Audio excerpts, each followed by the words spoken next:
Hi everyone, I'm Tally, this is Farrell and we are Bored of It, and today we're going to be previewing Peacemakers Horrors of War. And this is a prototype copy that we were kindly sent by one of the designers, Sammy Laxo, and it's a cooperative game for 1 to 4 players.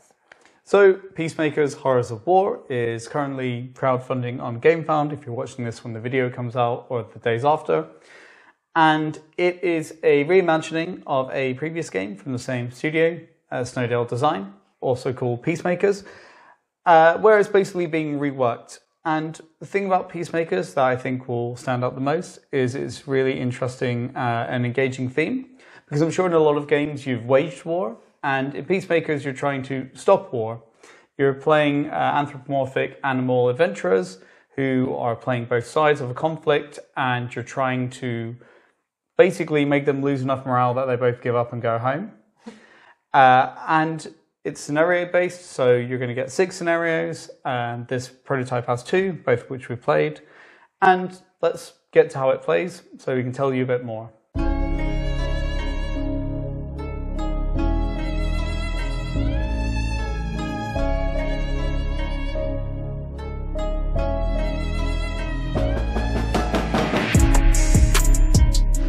Okay, so the overall goal of what you're trying to do is make both of the armies lose their motivation, so they give up and go home, and then peace is maintained in the continent. This is represented by kind of a morale tracker for each side here, and what you want to be doing is moving this counter down and down, hopefully, towards the green spaces, which is where the 2 armies basically give up or compromise and the war will end.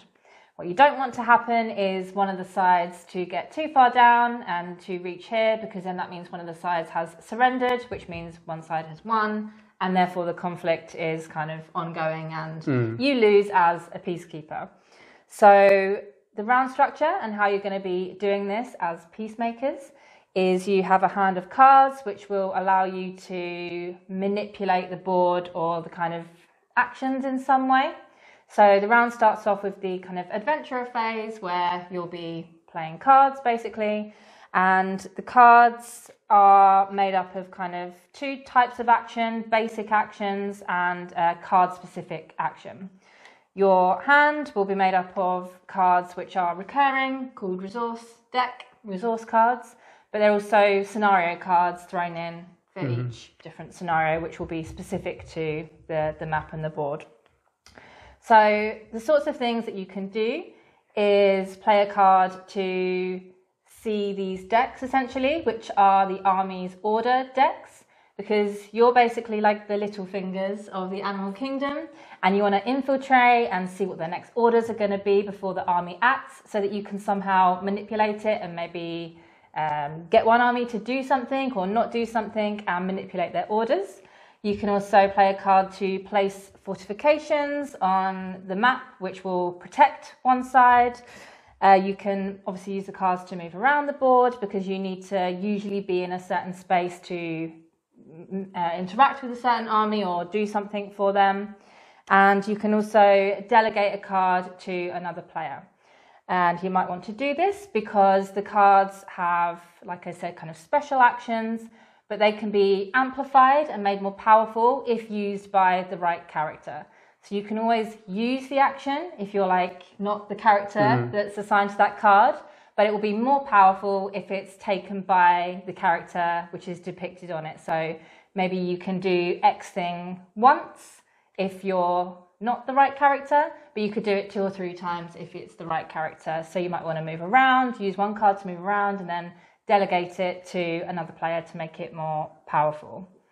The sorts of things and the special actions that you can do might be something like take a card from the army's action decks and order decks from the bottom and move it around so that you're manipulating when that army is going to be taking that order. You can also push armies back, for instance, as well. So the card that I have here would allow me to move the bear 1 space back, so that there's maybe less chance that they're going to attack the macaws in the next round.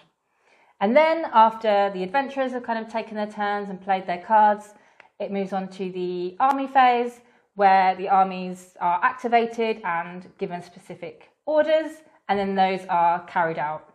And then it goes back to the beginning and back to the adventurer phase. And you kind of get to know what the orders are for each army, and then you start getting something basically to manipulate with and get a bit of a direction as to what's already come out and maybe what's left in the deck, and then start manipulating.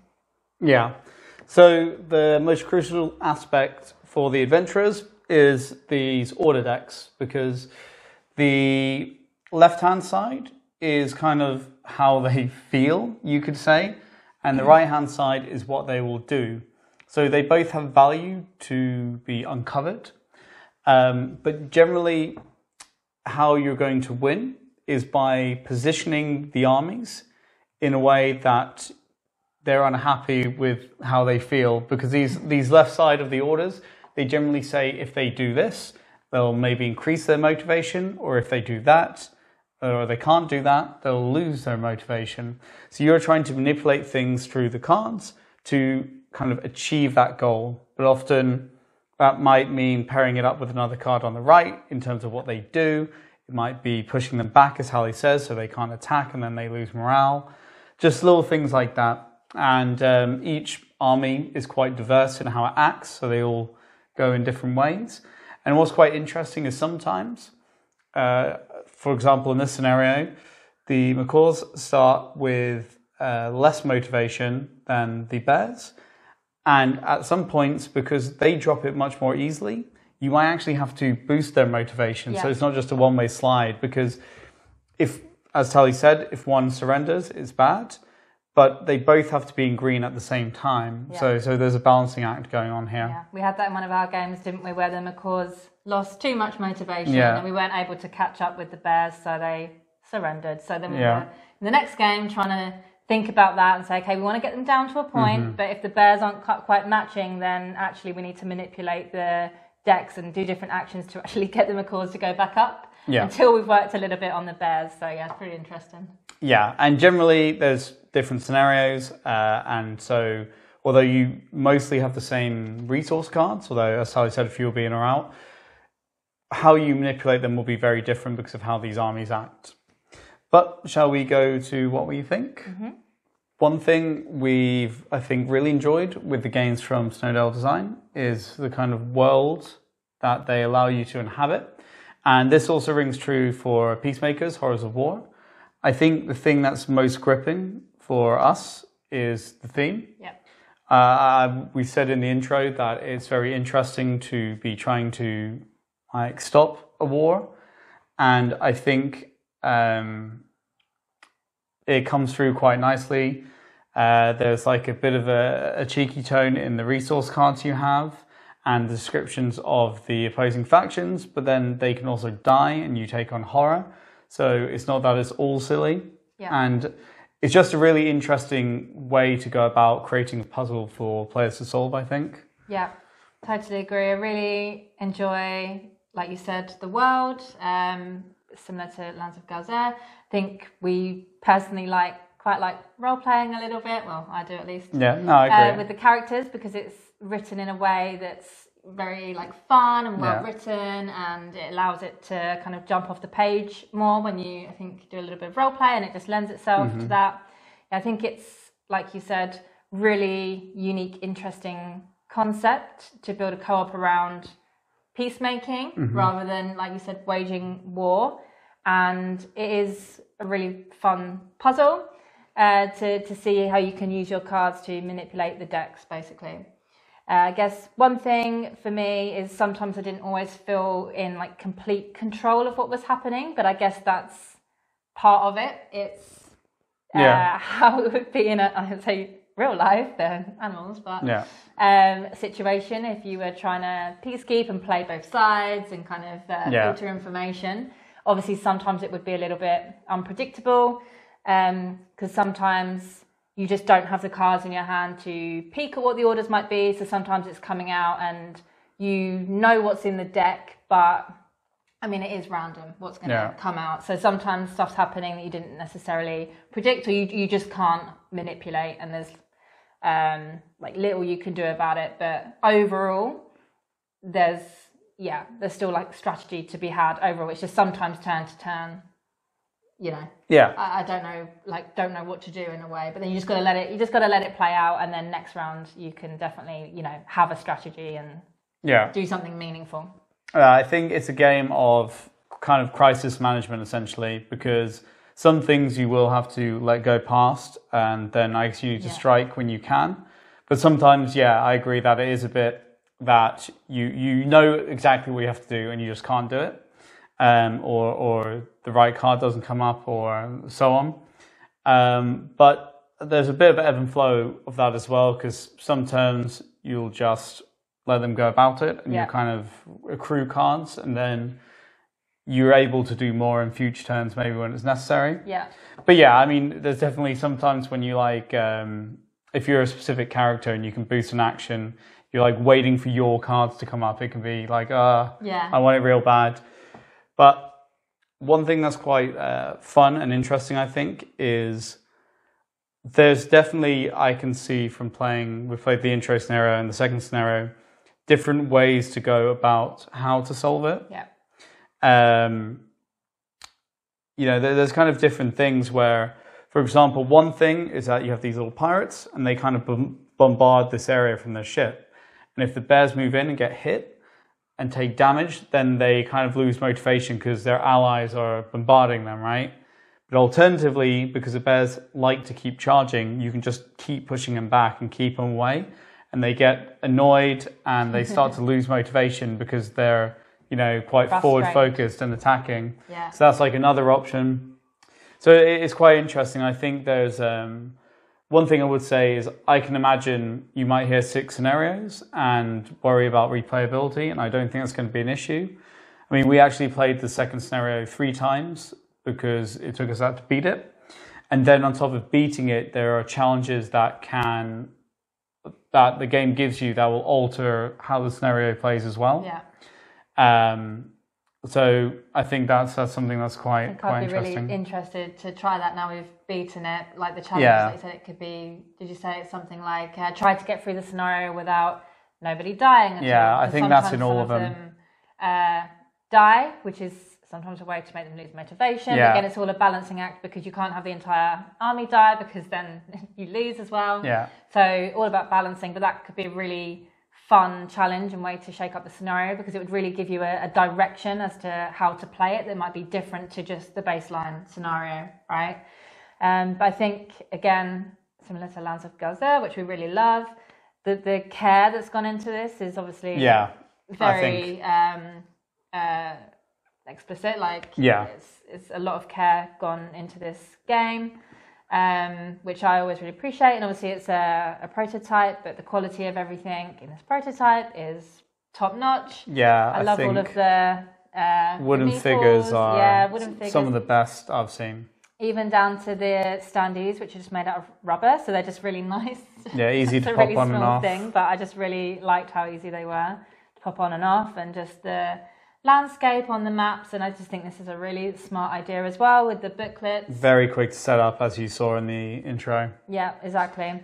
Yeah, and I just think the way that the card system works with making it more powerful, just as like if it's your character, that's cool. Like another kind of challenge and another dimension to it as well, because like you said, it really motivates you to swap cards and do trading. So it's just another element of the challenge and the way to best use your cards, essentially.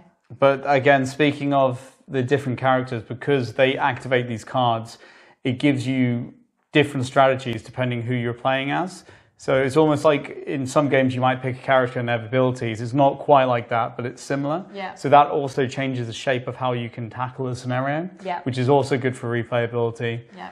And I think you get nice table talk as well, back and forth, about who can do what, because you have to spread out, basically. One of the things you don't want to be doing is wasting cards on moving around a lot. So you kind of want people split up and having communication. Yeah. So I think it's quite nice in that aspect for a co-op game. Definitely. I just think the personality of the characters really shines through in both the adventurers, because like you said, the strengths of the different characters as to how powerful the card can be if you play as the character is leaning towards different things, basically, right? And also, like you said, with the bears, they have this personality of like wanting to charge, and I just think that's really cute and just really elevates the game. I think just to begin wrapping up, we aren't really co-op people, but I think it definitely presented a really interesting puzzle, and we played 3 times because we wanted to beat it. The second scenario, and we also played the first scenario. And, I think that said something that even though, like, for us, we're not co-op people, the game would run to pick off the shelf, but I think we had a great time with it. Definitely. And I'd love to see what else is going on with the other scenarios. I'd love to try some of the challenges just to see if I could do them, learn more about the best and optimal way to play. I think my biggest worry would be the resource deck of cards, because it's the same cards and you do add, like through the scenarios, you'll add a few in. Yeah. But I wonder to what extent, because obviously you're always using the same cards and you become pretty familiar. And I think over like 6 scenarios and then replaying them, if you would get a bit tired of seeing the same cards, a bit tired of having the same cards to use. Yeah. I don't know if you feel the same. Yeah, no, I would agree with that. Obviously, we didn't get to that point after scenario 2, but I could definitely see it happening. Yeah. Although on the plus side, we were using it quite strategically, that it is kind of a limited set, right? Because we were sometimes playing cards to pull more cards in the hope that a card that we knew was going to be in there would come out. Yeah. So familiarity also could kind of help you with your strategy as well. But yeah, no, I do. Yeah. Agree with that. Let's just go quickly to our final thoughts. So, final thoughts. This is a game that we've really enjoyed our time with so far. Really enjoy the world building and all of the characters and all of the writing. And we really look forward to playing more of the scenarios and seeing what we can do with the existing scenarios as well, and trying some of the challenges. Yeah, we're not co-op people, so, it's not something we necessarily run to, but I think for not being co-op people, we really enjoyed it. Yeah. And as I said, we want to see what happens, want to see where the design goes. And we are becoming really big fans of Snowdell design. So I definitely think if you're interested, if you want something that's anti-war, you could say, they're definitely worth supporting, and I think it's worth backing. And the unique theme and the components are always worth a look, I think. Definitely. So please, if you have any questions, ask us. Let us know what you think. Please consider subscribing if it was helpful. And thanks a lot. Thanks for watching. Bye.